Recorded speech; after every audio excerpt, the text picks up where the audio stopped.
आप देख रहे हैं पब्लिक वाणी। मेरा नाम है अभिषेक। 28 अक्टूबर 2022 को प्रभात खबर में आचार्य किशोर कुणाल जी का एक आलेख छपा था, जो कि पूर्व आईपीएस हैं और वर्तमान में महावीर मंदिर ट्रस्ट के सचिव हैं। उन्होंने छठ पूजा पर एक आलेख लिखा था। आज के वीडियो में हम उन्हीं के आलेख को पढ़ते हैं। सूर्य की उपासना की परंपरा दुनिया में वैदिक काल से है। छठ व्रत में मुख्यतः सूर्य की उपासना की जाती है। अब तक यह मान्यता थी कि छठ पूजा की परंपरा 700 से 1000 वर्ष पुरानी है, लेकिन जो नए तथ्य सामने आए हैं उसके मुताबिक चौथी शताब्दी में भी देश में छठी माता की श्रेष्ठता स्थापित थी और उनकी पूजा होती थी।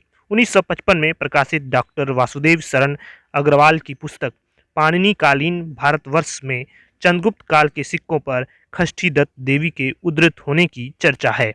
हाल ही में मैंने इस पुस्तक का अध्ययन किया। इसके पृष्ठ संख्या 184 पर चर्चा है। धर्म की छाप नामों पर अवश्य पड़ती है। देवताओं के नाम मनुष्यों के नाम में घुल मिल जाते हैं और पुरातत्व की सामग्री की तरह बचे रह जाते हैं।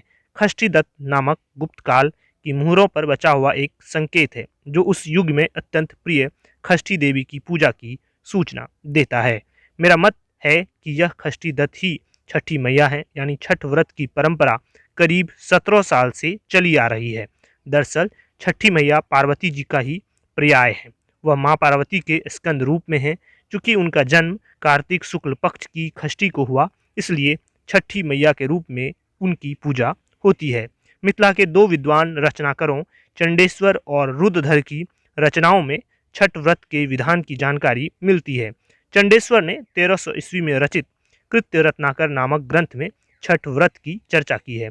वह भविष्य पुराण को उद्धृत करते हुए लिखते हैं कि 4 दिनों का व्रत होता है।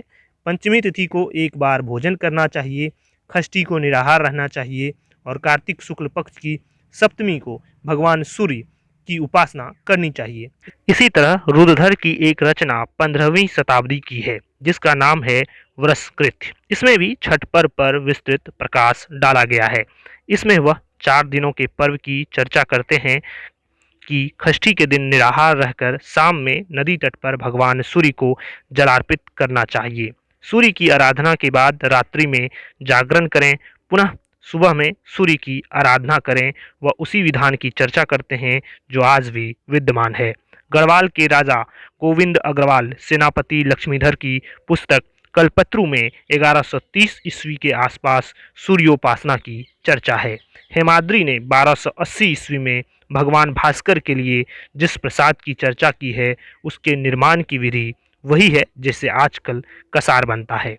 वान भट्ट के रिश्तेदार मयूर भट्ट ने भी सूर्य सत्य पुस्तक में सूर्योपासना की चर्चा की है। छठ में सूर्योपासना व छठी मैया की पूजा का विधान है। सप्तमी तिथि को भगवान सूर्य की तिथि माना गया है। षष्ठी तिथि को स्कंद माता की पूजा होती है। संभवतः ये दोनों तिथियां एक साथ जुड़ जाने की वजह से सूर्य को अर्घ्य और छठी माता की पूजा का विधान प्रचलित हुआ है। छठ की सबसे बड़ी खासियत उदयमान सूर्य के पहले डूबते हुए सूर्य को अर्घ्य देना है। कोई कर्मकांड भी नहीं है। हर समुदाय व वर्ग के लोग पूरी निष्ठा से भाग लेते हैं। अब तो यह बिहारी अस्मिता का पर्याय भी बन गया है। कैसा लगा आपको इनका आलेख ज़रूर बताइएगा कमेंट बॉक्स में। अगर आपको हमारा वीडियो अच्छा लगता हो तो हमारे चैनल को सब्सक्राइब कर दीजिए और बेल आइकन को ज़रूर प्रेस कर दीजिए। आपका बहुत बहुत धन्यवाद और आप सभी को छठ पूजा की हार्दिक हार्दिक शुभकामनाएं।